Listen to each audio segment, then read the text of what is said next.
At this time, I'd like to invite everyone to please stand. We're going to have Ava Lair from the Chinese Emerging Academy to sing the national anthem today.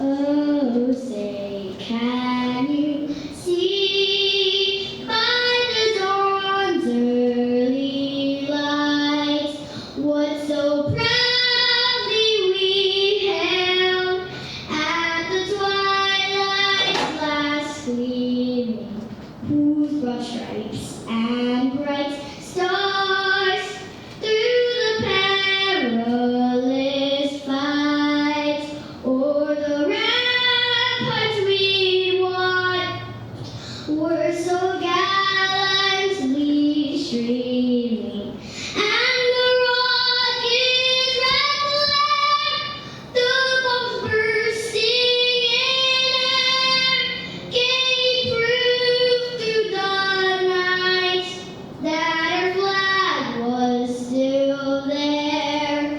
Oh, say does that star-spangled banner yet wave o'er the land of the free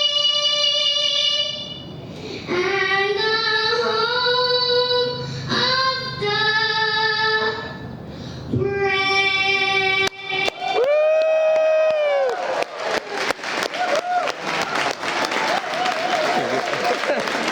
Amazing. Way to hit those high notes.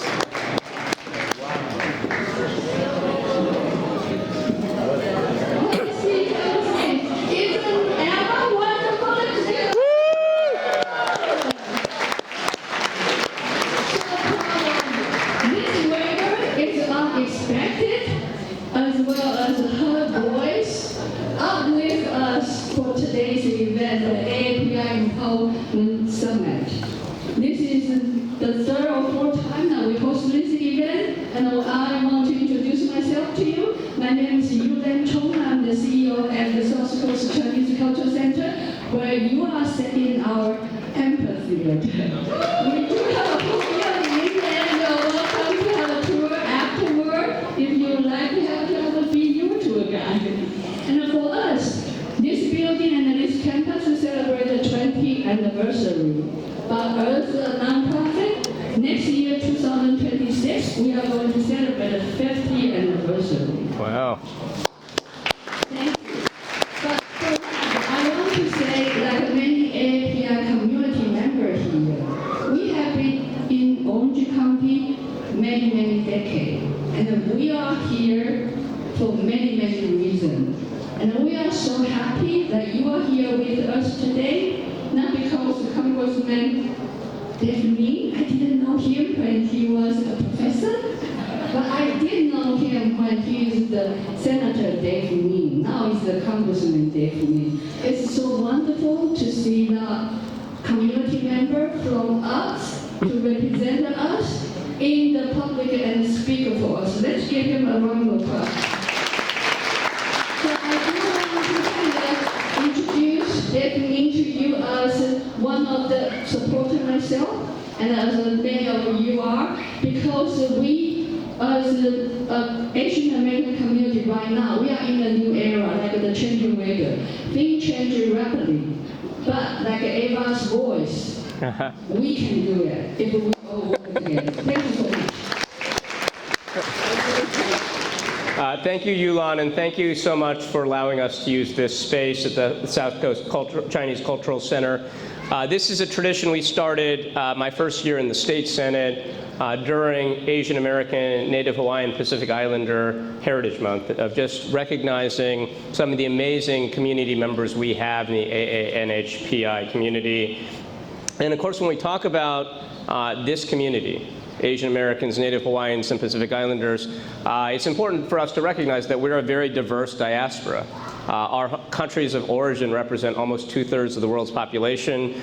Countries like Iran, the Middle East, Central Asia, East Asia, Southeast Asia, South Asia, and it is a lot of diversity. We come from different cultures and backgrounds, but as an Asian American, as one of just a handful of Asian Americans in Congress, I think a lot about what it means to be Asian American these days, and I think there's a few things that really unite us in our experiences. First, I think many of us grew up as the other, as minorities in largely majority communities, and because of that, we maybe know what it feels like to be otherized, to be marginalized, to maybe even be bullied.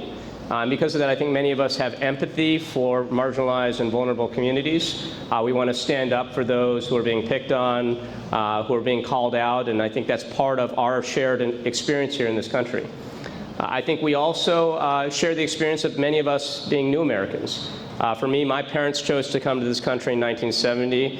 Probably for many of you out there, you came here to this country at a young age, or maybe your parents did, or maybe your grandparents did. But because of that newness to this country, because someone not too long ago made the decision to come here, those American values we talk about are much more important to us. They're very fresh in our experience. So when we talk about democracy, or the rule of law, when we talk about the American dream and the economic opportunity this country's always represented, when we talk about values like diversity and inclusion, these are values that speak to us because they're part of our experience here as Americans. It's why my parents chose to come to this country.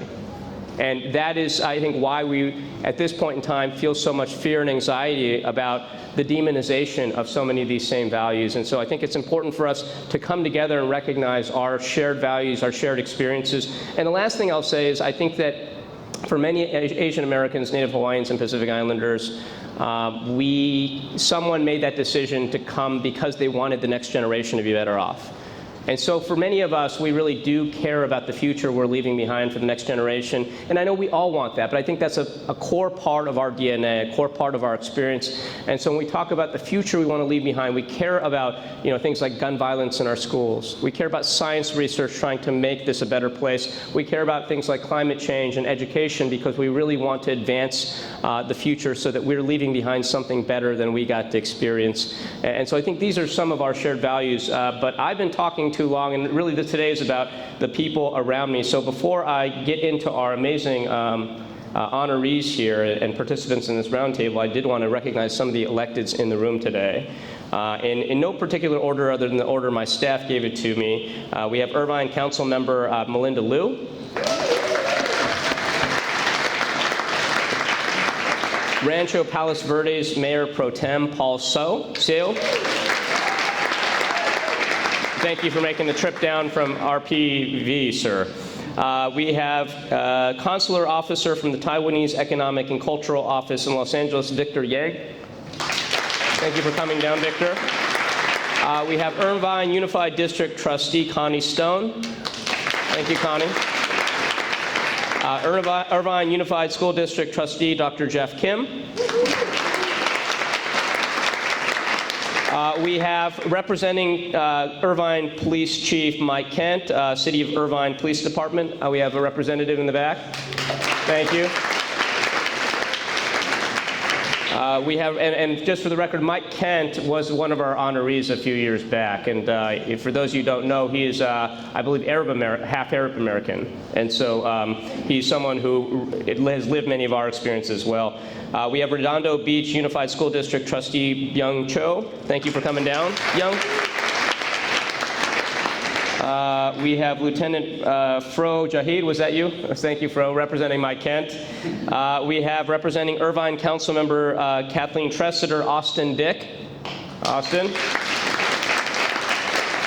Representing our newly elected Irvine Mayor Larry Agrin, Scotty Hong. And representing our new United States Senator Adam Schiff, we have Tommy Lawton. Tommy, thanks for coming out. And Buena Park Mayor Joyce Ahn. Thank you, Joyce. Am I missing any elected officials in the audience? Oh, Andrea Yamasaki, of course, yes. From the Orange Unified School District, Trustee Andrea Yamasaki. Great to see so many wonderful people in attendance. So we have an outstanding group of individuals joining us, and as we know, this is such a diverse community, and diversity really is, I think, the strength of this Orange County community.